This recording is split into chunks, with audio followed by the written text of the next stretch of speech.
A prime number is a natural number greater than 1 that has exactly two factors, itself and 1. Let's try to find the prime numbers by trial and error. Let's start with the first natural number greater than 1, which is 2. And let's try to determine whether it's prime or not. First, I need to find its factors, so I'm going to divide it by some small natural numbers to see which of them may work out as factors. I'll do this process on calculator, so I'll do 2 divided by 1, and then see what kind of result I get. If I get a natural number, then 1 is a factor. But if I don't get a natural number, I get some kind of decimal, then 1 would not be a factor. But 2 divided by 1 on calculator is 2. So therefore, both 1 and 2 are factors of 2.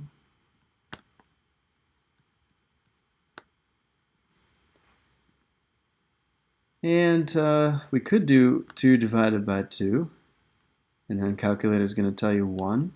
So that just again shows us that 1 and 2 are factors of 2.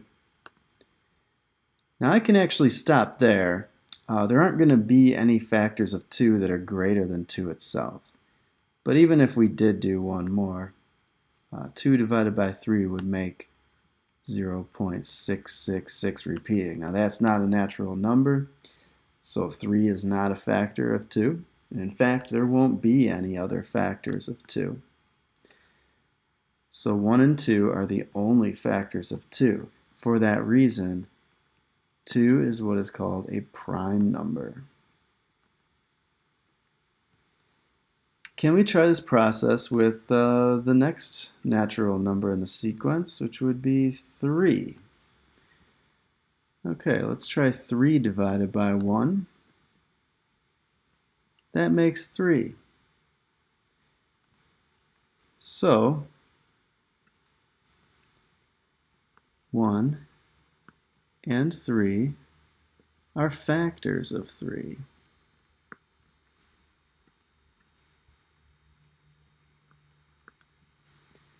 Let's try 3 divided by 2 next. It's 1.5. So 2 is not a factor of 3.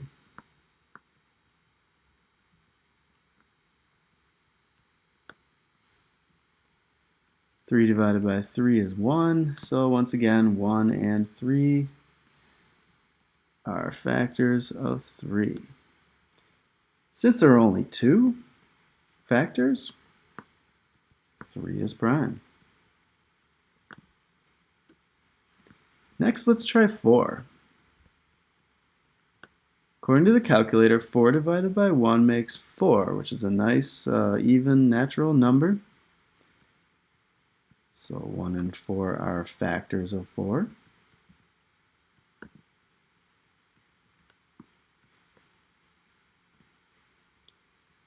Let's try 4 divided by 2. Calculator says 2. That's a natural number. So 2 is also a factor of 4. This is a different kind of number than the number above. It's not prime.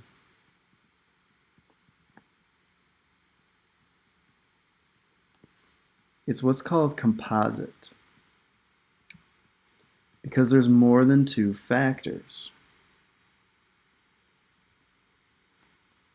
Okay? So hopefully you get the idea there. And we want to make a list of all the primes. I already found 2 of them, 2 and 3. And we want to make a list of the composites as well. We'll start it off with 4. Can you go through and do this same process on the rest of the natural numbers up through, let's say, 20? And determine which of them are prime and which are composite. And I'll give my answer in a minute.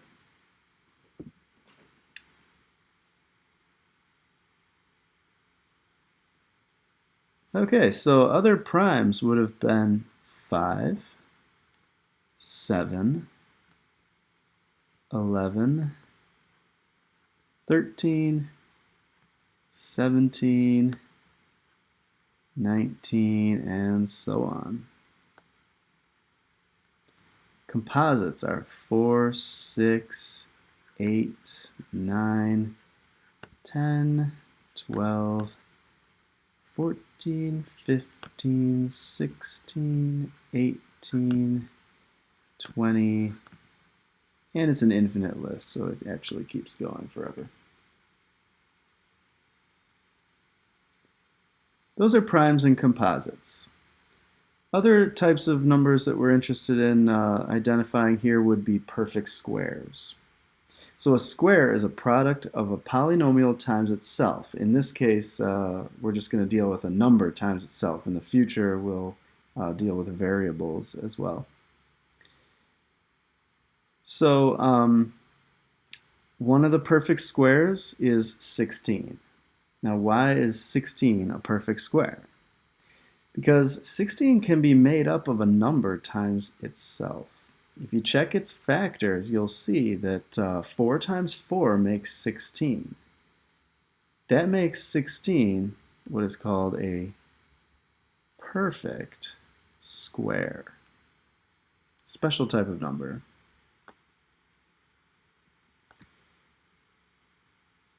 Let's try to find all the perfect squares that are made up of the whole numbers up through, let's say, 13.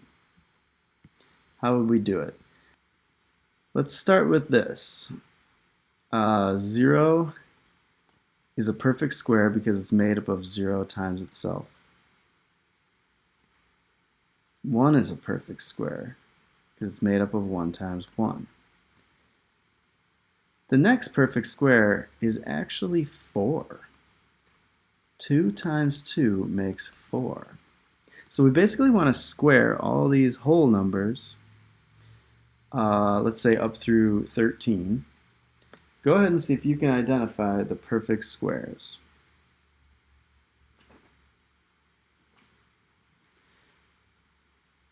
Alright, so we would have 3 times 3 makes 9. 4 times 4 is given above, that's 16. 5 times 5 will be 25.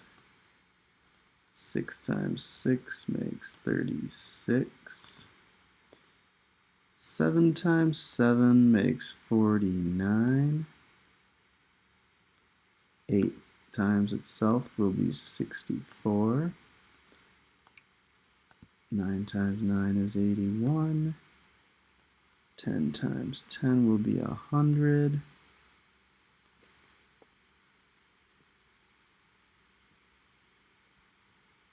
11 times itself will be 121. 12 times 12 makes 144. And 13 times itself makes 169. This process can obviously keep going as well, so we can put ... at the end of the list.